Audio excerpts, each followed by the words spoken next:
Isang magandang umaga mga kapatid. Nandito na tayo ngayon sa yard. Ready to go na tayo. Yan ang isang tropa natin. Yan. Tapos nandun pa isang tropa natin. Kaya lang may problema yung truck niya. No? D-rate daw yung truck niya. Ang ganda pa naman yung biyahe niya. Papuntang Ohio. Kaya lang kailangan niyang tumawag sa dispatch para sabihin yung sitwasyon ng truck niya. Para kung bibigyan siya ng ibang truck. Clear naman na yung ano niya, yung load niya. So papalitan lang yung truck niya. So lumber ang ating load uli, mga kapatid, ano, lumber uli yan. Papuntang Wisconsin uli. No, palagi tayong Wisconsin, suki tayo ng Wisconsin, mga kapatid, ano.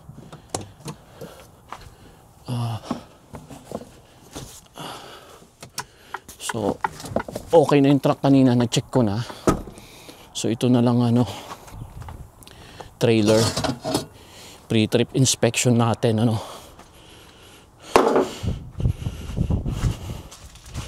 So ito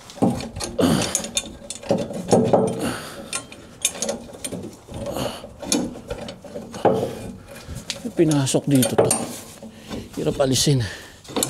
So nakaangat na. Papasok. Okay. Parang mataas tong trailer na to.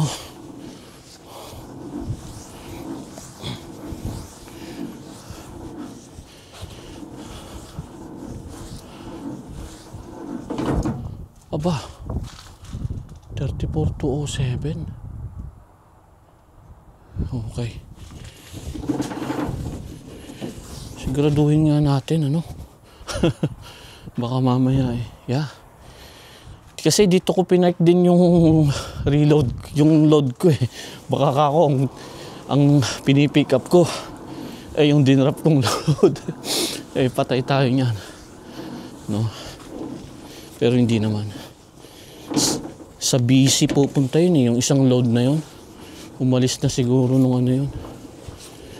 Nung kahapon. Ito yung isang tropa natin.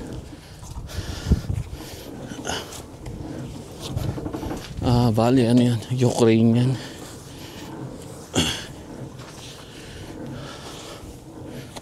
Ukrainian. Marami na ring ano dito? Ukrainian. Mga kapatid natin Ukrainian, ano. Silipin natin kung nakalak na. Yeah, nakalak na yan. Walang anumang tulo dyan. Yung trailer natin straight, walang bend, ano. Mahirap na, pero matitibay itong mga trailer na to. Yung aluminum itong mga to, mga aluminum, mamahali na trailer itong mga to. Okay. So ikot lang tayo. Check natin kung anong laman dito. Baka mamaya kasi naglalagay sila dito ng iba pang tarp. So magiging 4 ang tarp ko. Hirap yun. Okay. Susuplayan muna natin ng hangin, ano? Then start na natin yung truck.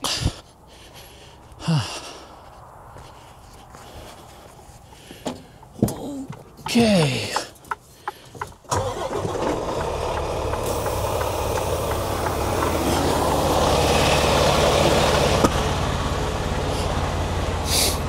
Ganun lang ang palaging routine, no, mga brother. Kapag nandito na kayo, ganyan lang lagi ang routine. Wala namang pagkakaiba. So dito, suspension. Lip axle to, no. So naka-down siya. Feel, no. So pag umangat na ito, nalalagyan na ng hangin yung ating mga gulong, ano. Yan, gumagalaw na siya. So Okay na yan.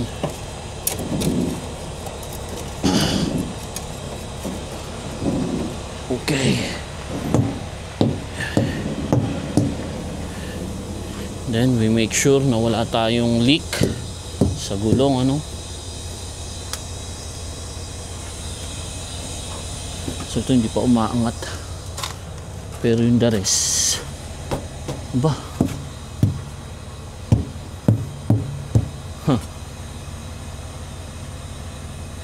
Kailangan natin itong bantayan, ano. Kasi hanggang ngayon hindi pa umaangat.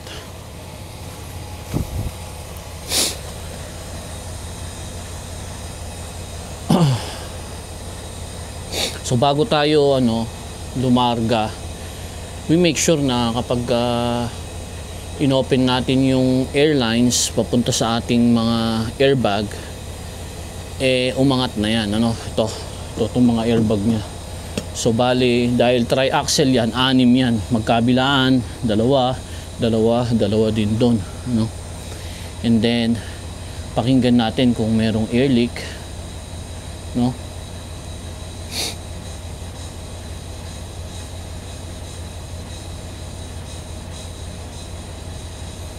Hindi pa siya umaangat, check muna tayo rito. Matagal yan eh. Kunin na natin yung plate number. Yan. And then we make sure na nakailaw lahat yan, tingnan mo, skwaladong pagtatarp nito, no? Ang gumagawa niyan, city driver, no? Bakit maganda ang tarp? Per hour sila eh. Yeah? So pag minadali nila yan, lugi sila, di ba? Kaya magandang mga tarp ng mga city driver. Ini-iskwala nila yan para makagamit ng time, di ba? Ayan na, kung makita nyo, umangat na, ayan, umangat na, di ba? Napuno na. Dito rin magkabila, ayan, tumitigas na, and then dito sa dulo meron din yan, ito, ayan, okay. So wala tayong problema sa ating mga airbag, and yung wheel seal natin, walang tagas sa likod at dito sa harap. Importante yan. Remember, pag nagdadrive tayo, hindi natin masyado alam kung ano nangyayari dito sa likod. Minsan nga pag na-flat na yung gulong na yan, isa dyan sa loob, hindi natin yan basta-basta malalaman.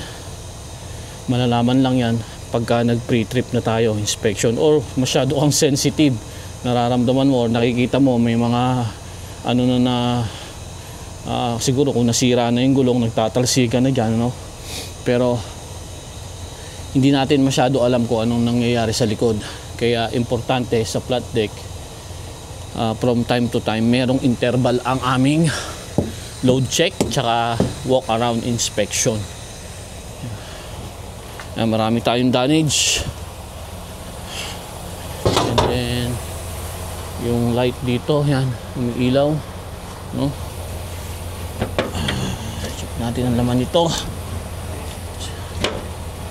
Ang titigas ng mga na to, no? Walang tarp. Okay. So ganda ng pagkakatarp, professional na nagtatarp, galing. Okay, so we're good to go.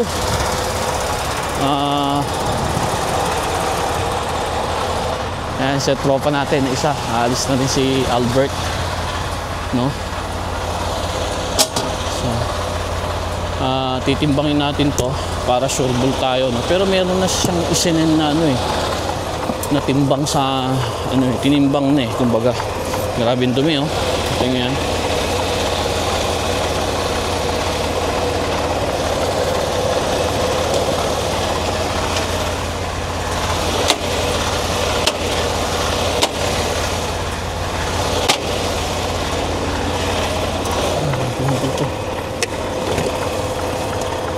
Linisin na lang natin yan later on. Okay, tara na mga kapatid.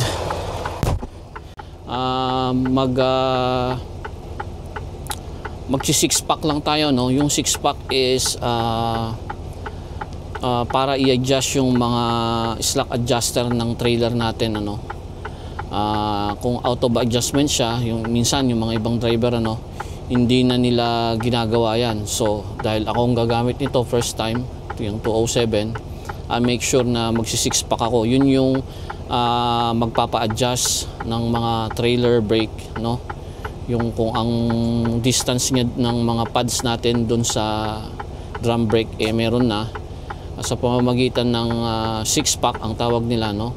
Mag-auto adjust yung mga slack adjuster, ano.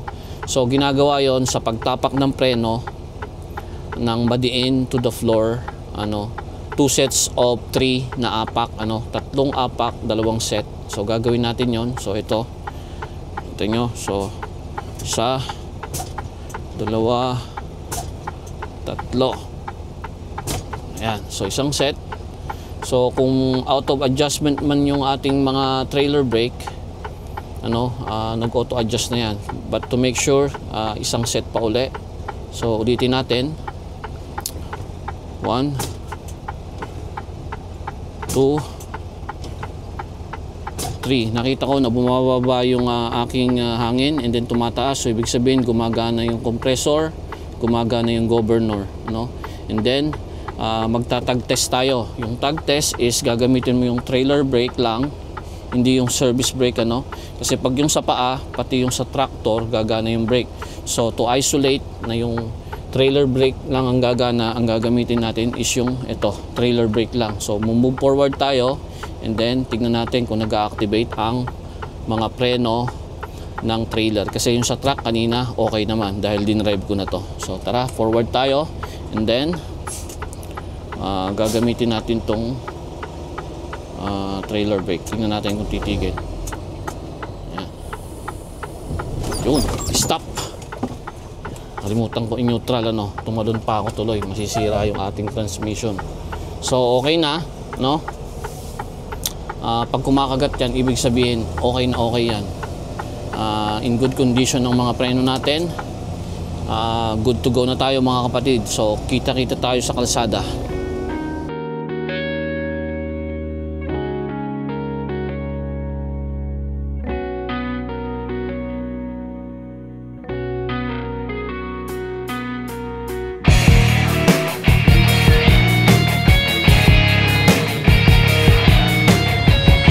Magandang hapon mga brother. Exact location I-94 dito sa Minnesota.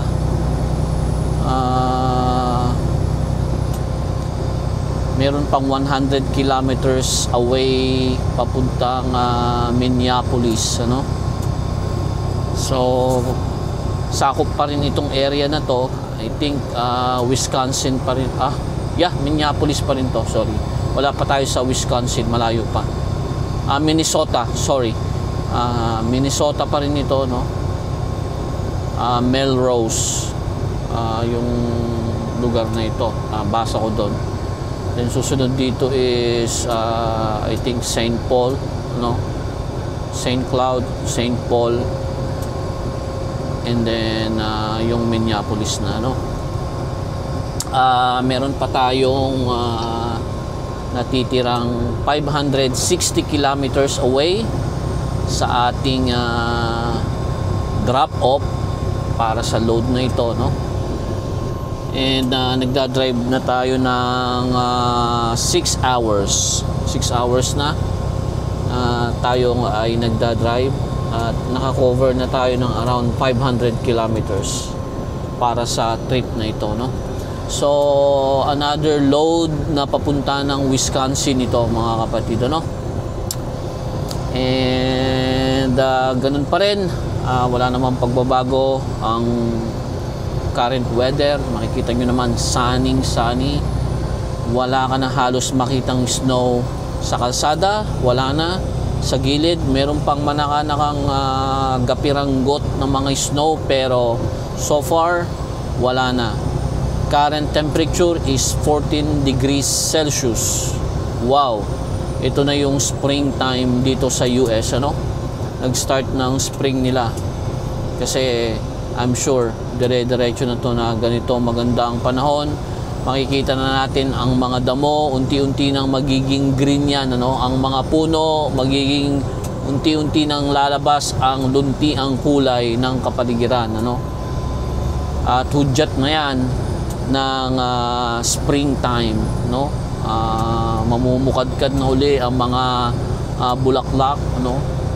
Magkakadahon na uli ang mga puno, magiging green na ang kapaligiran, no? Paminsan-minsan magkakaroon na ng ulan at mag-start ng hubarin ang mga jacket, no? Hoodie na lang kadalasan ang isusuot. Start na magplano ang mga tao, no, sa iba't ibang lugar dito sa North America para sa kanilang vacation, no, weekly activities. Kasi busy ang mga tao rito sa North America kapag natapos na ang winter time. Diyan na mag-start na magplano sila, no? Kada week, meron silang barbecue, meron silang outing, meron silang pumupunta sa iba't ibang lugar. Mga bagay na hindi nila nagagawa tuwing winter time, gagawin nila yan double time habang wala pang yellow, no? Pag natapos na ang winter. So mag-start yan ng spring, and then summer hanggang fall, no? Ganyan na activity. Marami kang makikitang sasakyan sa kalsada.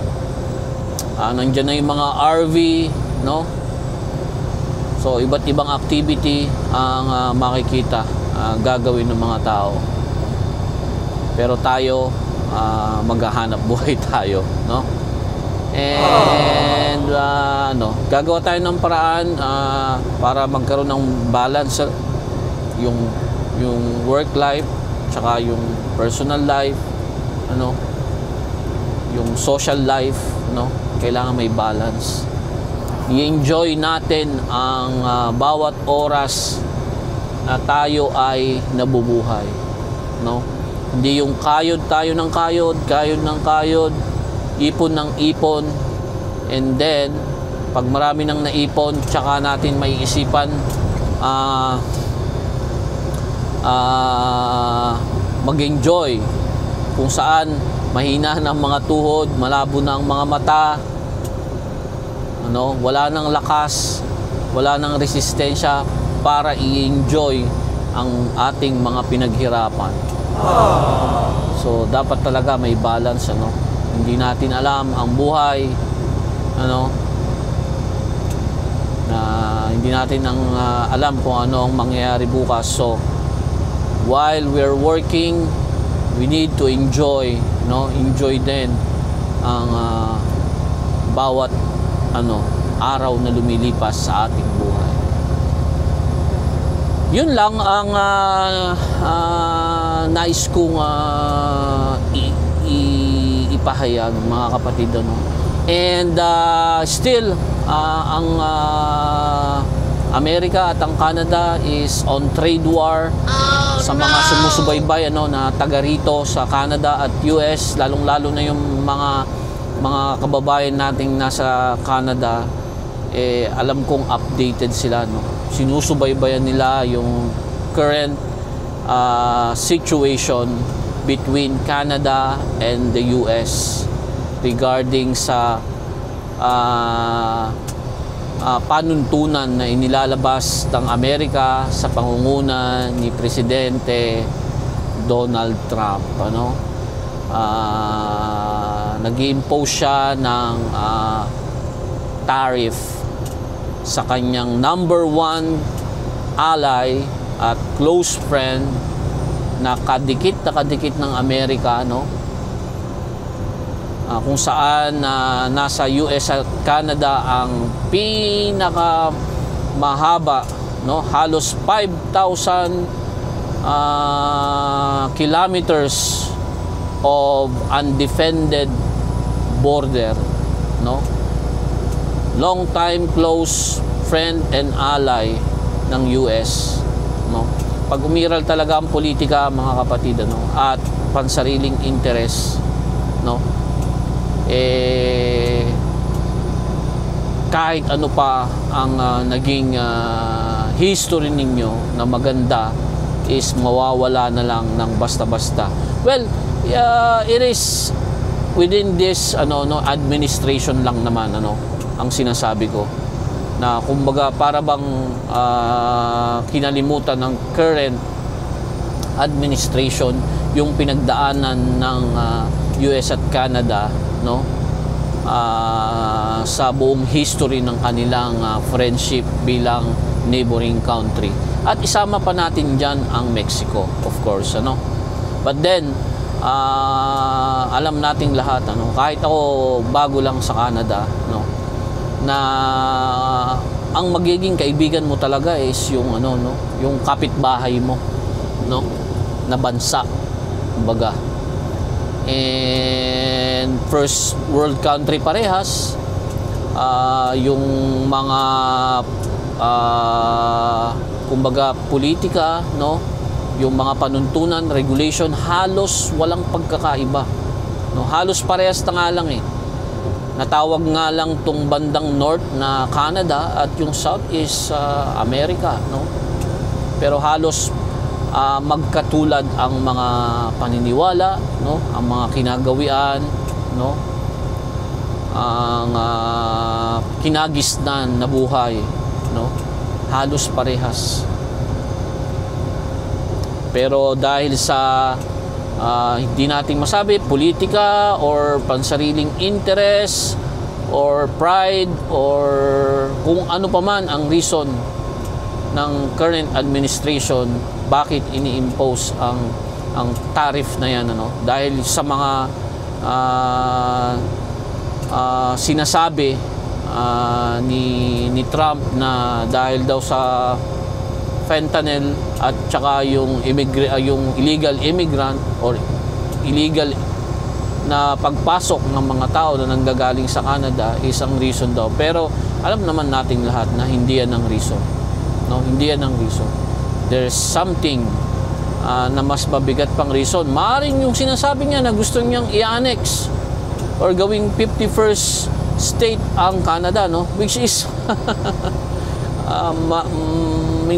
ang mga Canadian hindi papayag for sure, hindi sila papayag dahil may sarili silang sovereign country, na pinangangalagaan, may sarili silang kultura, na history na binavalue nila, bilang isang Canadian, kaya malabo yun, and to say na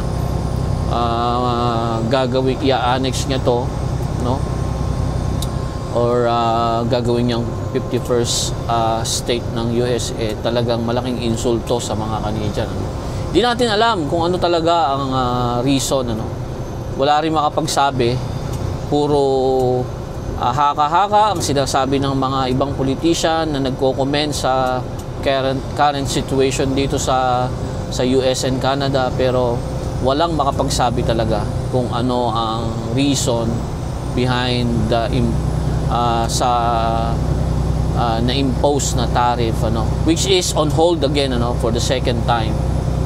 Naka-hold uli until April 2. So let's see na pag April na kung ano ang magiging desisyon or kalalabasan uli ng tariff na ito, na pinapatupad ng administrasyon ng US sa term na ito, sa pangungunan ni Presidente Donald Trump. So abangan natin yan, mga kapatid, dahil apektado tayo lahat, lalong-lalo na yung mga nandito sa North America, and nararamdaman na yan globally, kasi let us remember, ang pinakamalagong ekonomiya sa buong mundo is ang US. So kung anumang gulo about economy, sa ekonomiya na gagawin ng US, apektado ang lahat. Maging dyan sa atin sa Pilipinas, mga kapatid, mararamdaman natin yan, And remember, we are relying also sa US, especially dun sa issue dyan sa atin sa South China Sea, di ba? Yang ating defense treaty sa Amerika, no? Well, kung nabalitaan nyo rin na nagkaroon sila ng hindi pagkakaunawaan ni President Zelensky, di ba? Doon sa Oval Office na live na nangyari kung saan pinagtulungan nila ang presidente ng Ukraine na maliitin at pagsabihan ng kung ano-ano. At yung bansang yon is under war, may kasalukuyang digmaan na nangyayari doon at marami nang namatay. At kung kayang talikuran yun ng US, dahil alay nila yan, kaibigan nila yan, alay nila ang Ukraine, pero ginigipit nila, hindi na nila tinutulungan ngayon, pinost nila lahat ng military help, pati intelligence. At nangangamba na rin ang Taiwan. Remember, back up ang US sa Taiwan, ang backup is ang US para hindi siya sakupin ng China. At ganun din sa atin dyan sa Pilipinas. So maraming uncertainty, hindi natin alam kung ano ang pwedeng mangyari, pero ang isa lang ang sigurado na magulo ngayon dahil sa mga bagong panuntunan ni Donald Trump, mga kapatid. Hopefully maging maayos lahat. Yun naman ang gusto natin, magandang ekonomiya at mayroong peace sa lahat ng bansa, Ay nako. So kung ano nang na-topic ko, mga kapatid, pero totoong nangyayari ngayon dito yan. Sinusubaybayan ko ang mga nangyayari dito dahil alam kong maapektuhan ako niyan sa mga bagay-bagay na pinaplano ko in the near future. Kaya nakasubaybay ako, mga kapatid. So yun lang muna, mga kapatid. I still don't know kung saan ako mag-stop ngayong gabi dahil itong pagdi-deliveran ko is first time kong pupunta doon. Chinek ko yung last rest area doon sa pagdi-deliveran ko is meron pang matitirang around 400 kilometers. Masyado pang malayo yun. Gusto ko sana mas malapit na ako doon sa pagdi-deliveran. Pero i-check ko mamaya pagka nag-load check ako, check ko yung mapa. Hahanap ako ng mas malapit na kung saan pwede akong mag-stop ngayong gabi. Kasi for sure hindi ko kayang tapusin tong trip na to. Merong matitirang mga around 250 kilometers para bukas. So yun lang muna, mga kapatid, tuloy-tuloy ang ating biyahe. Isang magandang hapon.